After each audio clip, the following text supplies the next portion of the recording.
here to share my story of Jeff, my fiance that was murdered 36 years ago. I'd like to thank everybody for being here, and for those of you that are here that are survivors or victims of violence, my sincere condolences to all of you. I know there are many stages to this grief and healing process, and so my condolences to you all. As I said, my journey started 36 years ago.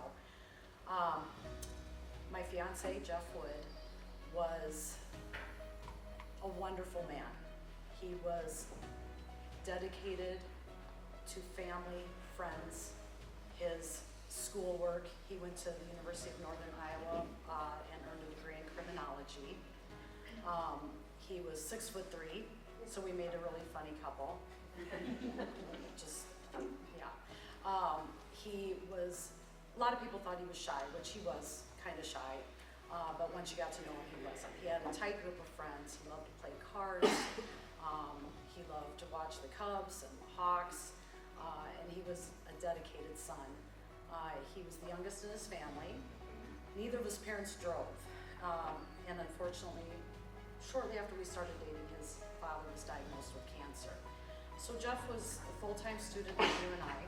He had a work-study job, he had an off-campus job, and he had a demanding girlfriend. And he managed all of that while taking care of his parents. He made sure that his father got to doctor appointments, his mother got her errands run. When his father was hospitalized, mom was back and forth. He made sure of that. He would stay by his dad's bedside and study. He just, kindness in his heart. And he had a beautiful, welcoming smile, bashful, but he was just kind, friendly. The image of him pops in my mind, it's frequently of him smiling. He had these huge blue eyes with these long, dark eyelashes. We worked at Bishop's together. That's where we met, Bishop's. And one of my friends who also worked there, she said, "You got to check out his eyes, the eyelashes." But when I picture him walking up the driveway or behind the wheel of his car, and he had this way of kind of waving. He'd smile and wave and fold his hands like this. That's just what pops in my mind. But Jeff graduated from University of Iowa in December of 1989. On February 27th of 1990, he turned 24 years old. And on March 11th of 1990, he was murdered. April 20th of 1990 was supposed to be the day we got married. So he was killed exactly 40 days before our wedding date. March in Iowa is usually pretty close, but for some reason, that weekend it was unseasonably warm. It was beautiful. The day before he was killed, I'd had a bridal shower, and the night before he was killed, he had his bachelor party. So Sunday came, and I was really anxious to get together. I had to work that day. I was working in a flower shop, and I could not wait to get off work because I wanted to get together with Jeff, show him all of the shower gifts, and I wanted to hear every last detail of the bachelor party if that would be forthcoming, which I doubt. But so he came over. We were both living at our respective parents' house because he had just graduated with his degree, and he really wanted to work in the federal prison system. And so he was navigating that whole application process. So we were going to get married. We didn't know where we were going to live. It was a very exciting and nerve-wracking time. So anyway, he did come over, and it was very nice out, and we thought, well, we'll go for a walk. We'll go for a walk, and there was a convenience store several blocks away that rented movies. We didn't find a movie to rent, but we didn't care. We were just happy to be together, and it started drizzling, but it was still very, very nice out. We took a different way home than how we got there, so we were walking along a fairly busy street, and later during the trial's testimony, a witness testified that he was behind a car full of guys, and they were driving under the speed limit, and in his headlights you could see their heads all turned to the left, and so he looked to see what were they looking at, and it turned out it was Jeff and me. They were stalking us. They spotted us and chose us. We turned to the left to head down a side street to head home to my parents' house. And apparently they turned to the right and parked in a church parking lot. And 4 of the 7 men that were in that car, well, 3 juveniles, 4 young men, followed us. Jeff and I were walking unbeknownst and hand in hand, but I heard footsteps behind me, and they seemed to be walking fast. Well, it was nice out, but Jeff never turned his head. I'm a woman. I turned my head to see what's back there. We were walking hand in hand. I turned over my left shoulder, and I saw 2 men walking very purposefully behind us. But they were still a ways away. But the hairs on the back of my neck stood up. And I talked myself out of it. I'm like, that's silly. You'll hurt because I could say run. I could have run blindfolded home through neighbors' yards, you know. And but I thought, no, that's weird. Nothing's gonna happen. A few moments later, they were right behind us, and one of the men shoved Jeff from behind. We both turned around. Hey, what's going on? Just like, do we know you? Hey, what's going on? Just trying to figure out. They never said anything to us. They just kept shoving Jeff, and the entire time Jeff backed up with his hands like this, just kept backing up, and I was pretty frozen, but I remember inching along, just watching and thinking, okay, now they've had their fun. Okay, now they're gonna leave. Okay, now they're gonna leave us alone. They're gonna go. They're gonna leave us alone. But they didn't. They just kept shoving him. I was in the middle of the front yard of this house by then, and I didn't see him, but I felt another person behind me, and I remember I just closed my eyes and held my breath, and I thought he's gonna grab me. And I opened my eyes, and he had circled around me. So I turned my attention back to Jeff, and by then he was kind of pinned up against the house. It's a bungalow, so it's narrow in the front, but it had a little sidewalk that ran along the side and down to the driveway in the back. When I turned my attention back to Jeff, he was pinned up against the house, still with his hands like this, and then there was a pop. And as soon as that pop hit, those guys ran. They just ran, and I was so angry that they had scared us so bad, but I was so relieved that they finally left, and I yelled some obscenities at them, and I said, I'll get you for this, and I turned back to Jeff, and he was holding his side and kind of hunched over and walking along that little sidewalk there, and my panic rising even more. I said, what'd they do? What happened? What's wrong? And he wouldn't answer me. I didn't know what was wrong, and he just kept stumbling down this little sidewalk along this house. When we got to the driveway, he fell. He stumbled, and of course I'm screaming, so you can imagine. He got up, and I just kept saying, what's wrong? I didn't know what was wrong, and either the light bulb went off in my head, or he said, I've been shot, call 911. He struggled to his feet, took a few more steps, and he fell again. He struggled to his feet again, took a few more steps, and by this time we were on the grass in the backyard of this home. And he fell again, and he didn't get up again. I was knelt by his side while he was struggling to breathe, and at one point he did stop breathing. And I took him by the shoulders and I said, Jeff, we're getting married, you have to breathe. And he did. He struggled some more, but his eyes were closed. He never said anything. There were some medical people also in the neighborhood. The people at this house did call 911. There were some medical people in the neighborhood. People were coming out.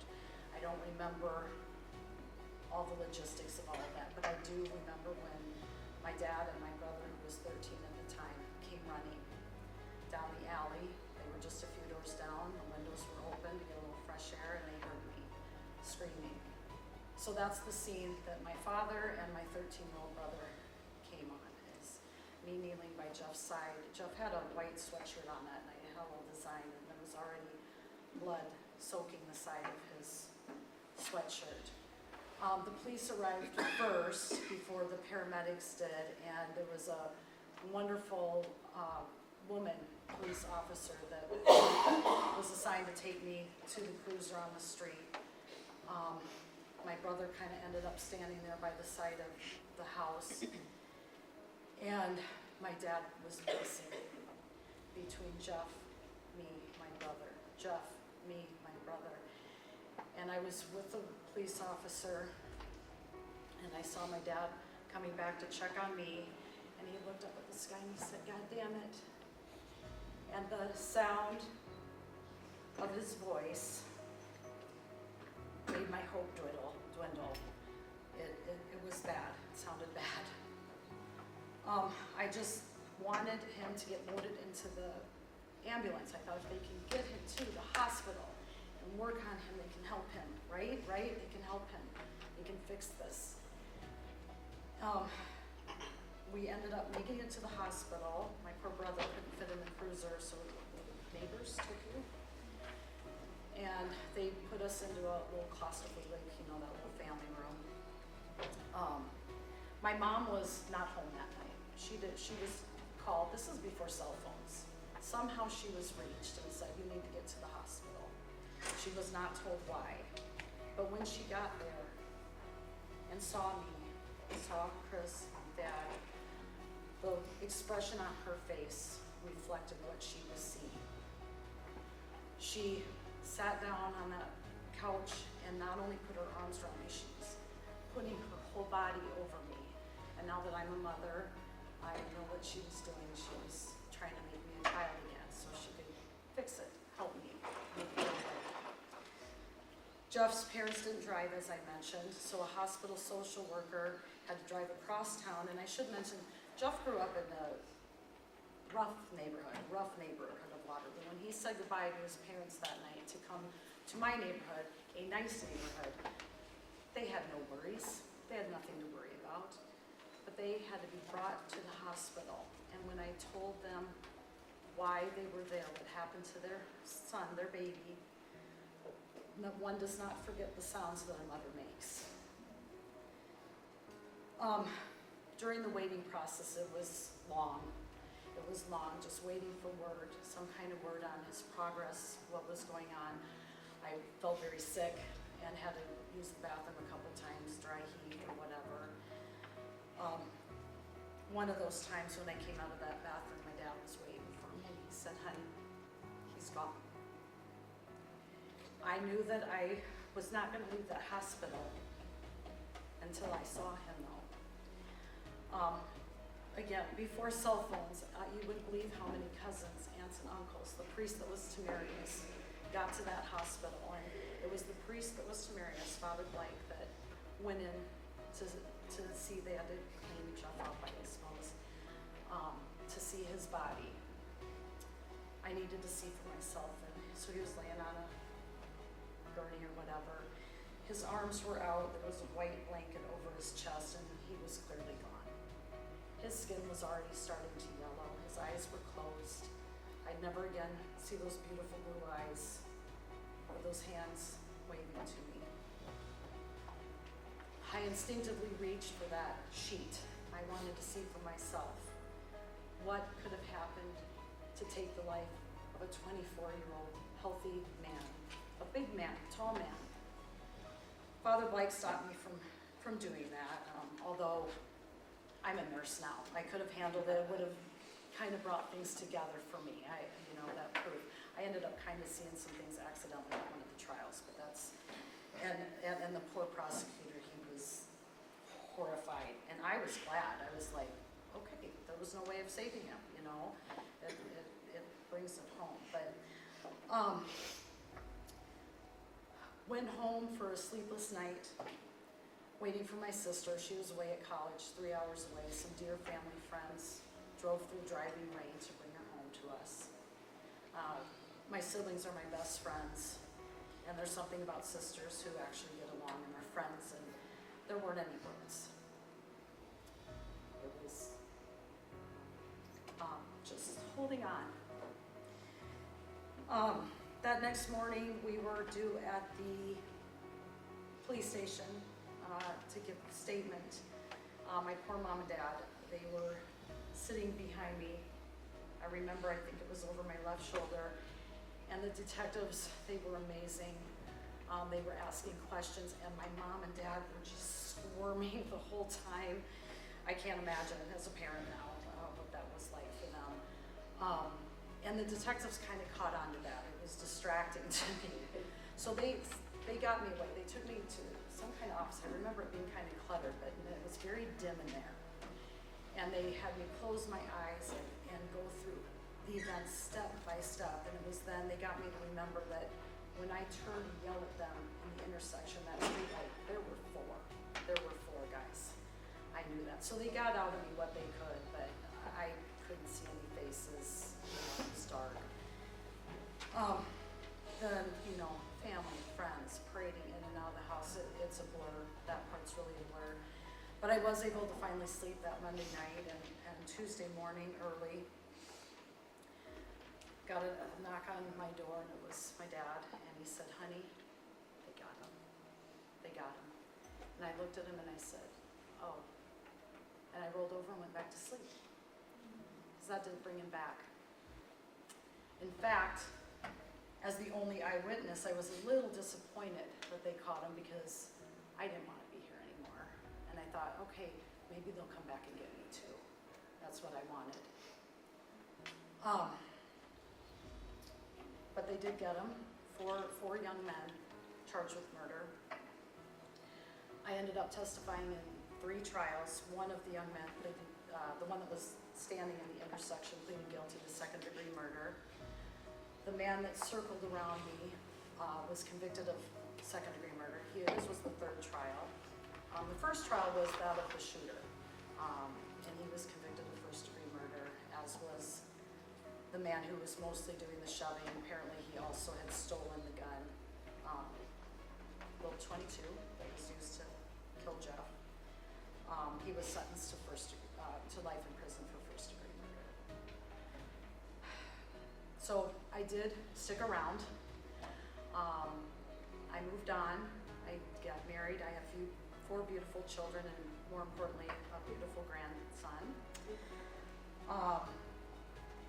But that hate was there. I wanted them dead. In my faith, forgiveness is super important. I'm going to read my notes from here. And I wanted to be able to forgive. I did. I knew that was part of the process for my heart to heal. That it wasn't even, I was told, by counselors, well, the forgiveness isn't for them, because it's such a struggle. Am I letting them off the hook for this? No, it was from my heart. And because of my faith, it was very important to me to be able to forgive. But forgiveness of this magnitude is pretty hard. Then 4 years after Jeff's death, I was holding my beautiful newborn daughter, marveling at how perfect and innocent she was. When out of the blue, and I credit the Holy Spirit for this, I saw those men. I wasn't even thinking about them, but I saw each one of them as a tiny newborn baby. Each of them beautiful, perfect, innocent. And I realized that's not for me to carry hate for them in my heart, because I have never walked in their shoes. I don't know what their life was from their innocence at birth to the horrible choice they made that night. I can imagine, perhaps they did not have an idyllic childhood like me. They may not have been given a solid foundation of belonging or of learning right from wrong. Maybe fear in their own lives made them want to cause fear in others. A realization like that did a few things to me. I felt compassion, and the journey to forgiveness started at that moment for me. But I was angry all over again, but it was a different kind of anger. It was a sad anger. Anger at the lives lost, lives, plural.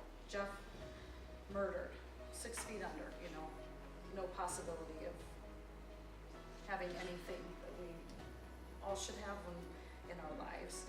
But the 2 in life, in prison, all of them never to have families of their own, careers to be proud of, to be able to celebrate the joys of life with their loved ones.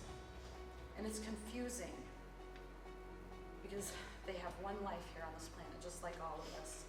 And the choice they made my thoughts have never wavered, is that they are where they need to be, which is in prison, because for whatever reason, however they got to that choice, whatever happened in their lives that led them to do what they did, they stole Jeff's life. It was stolen from him. They stole him from us, many, many people that loved him. In 1999, I was pregnant with my third. I was invited to share my story locally. I think the first one was at a church, and there were religious leaders and community leaders there. And I did that several times, and what that did was led me to meet some amazing people that invited me to share Jeff's story in the prison setting at victim impact classes. I can't tell you, this is therapy for me, just to tell you how much. Dean and Teresa led the classes when I first started going, and then a certain governor in his infinite wisdom ended the class program, so I didn't get to go, and it was for several years that I didn't get to speak, and then Mary organized it and does a beautiful job with her class, and she gave me a call, and I said yes. And on the drive home from that first talk in Mary's class, I had tears rolling down my face. It was such a release to be able to tell Jeff's story. So that's just a side note, but even after 36 years, it's my therapy, it's my release. My favorite part of the class is when they get to ask questions.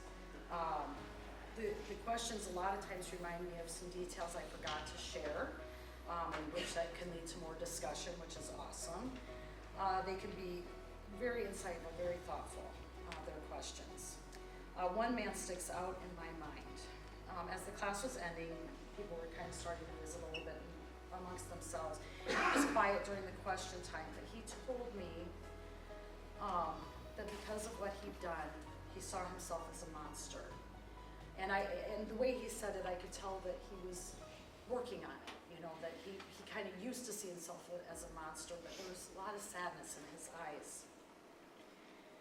And he was working to overcome this, obviously taking this class. He was using his time incarcerated to make changes. I shared with him my perspective. I told him, you are not a monster. And I said, society should not want you to see yourself as a monster, because monsters hurt people. And I'm sure it's very difficult, and it should be, for those incarcerated to face the truth of who they are or who they were when they committed their crimes, and to make those changes and really look in the mirror and see that. It's got to be very hard. I've actually heard many of the participants say, and sometimes in their feedback, that they didn't never occurred to them the ripple effect that their crimes had on their victims' loved ones, or even paramedics, police officers, just anybody that's involved. You hear horrible stories. It's a lot to carry in your mind and in your heart. But they never thought about that. These classes showed them. And hopefully for most of them, flipped a switch. Because they were truly unable to see anything but from their own perspective. The class participants are given an assignment too. They are to write letters to the guest speakers. And I know I gotta give it a week or so, but I'm like, there's gonna be some other than this in my mailbox. And I really can't wait for these letters. A lot of them bring tears to my eyes.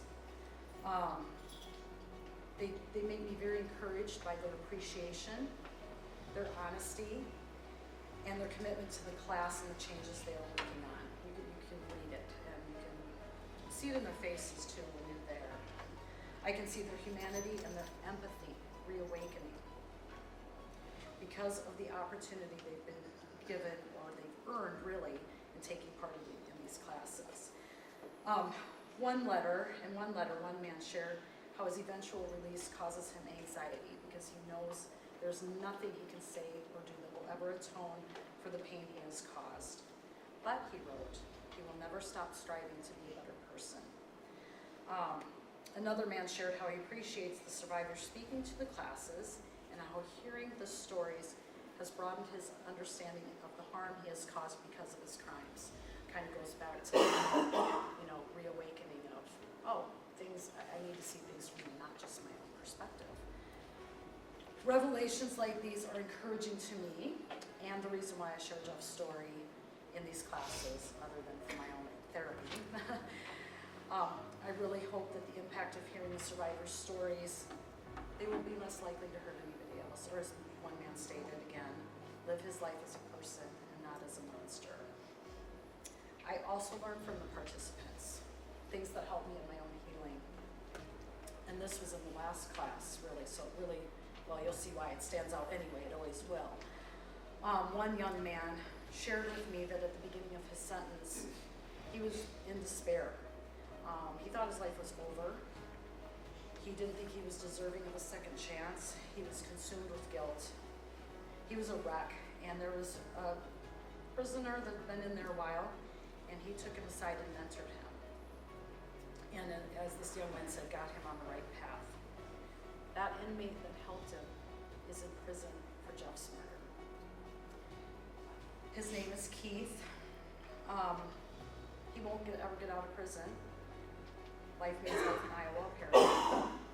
But he has chosen to live his life making a difference and living his life with a purpose and helping other people, mentor other prisoners. This young man in the class also shared something with me that I longed to hear. You know, all these years, even with that forgiveness journey, which really doesn't end, you know, things will trigger and I'll have that anger and just be like, why? So you kind of have to do that forgiveness over and over. You know, we've learned that, and it's true.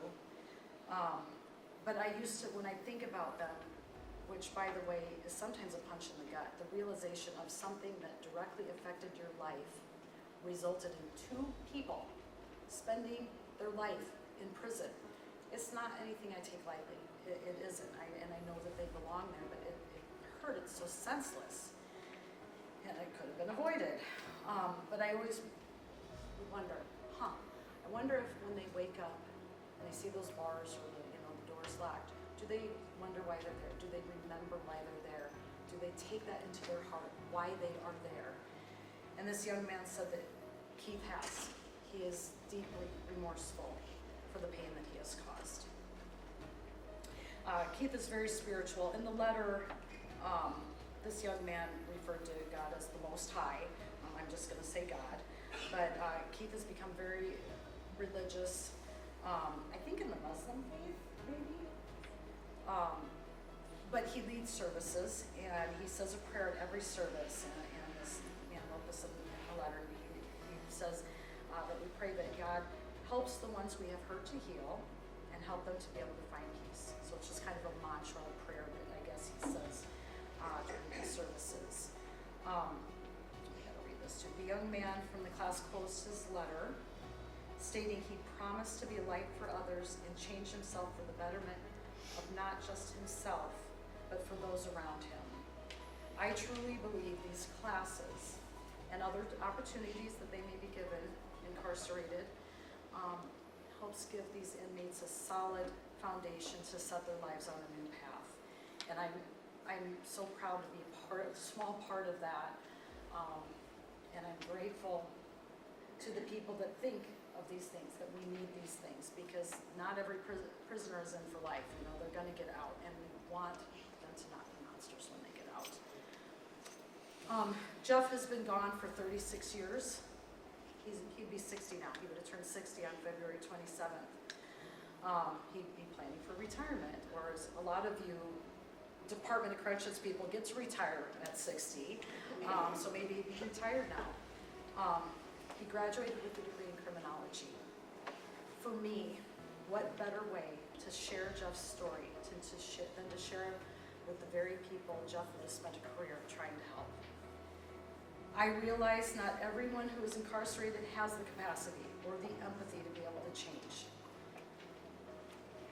But the inmates in these classes are trying to change. Many of them will serve their sentences and they'll be released one day. So I want Jeff's story to make a difference, because he would.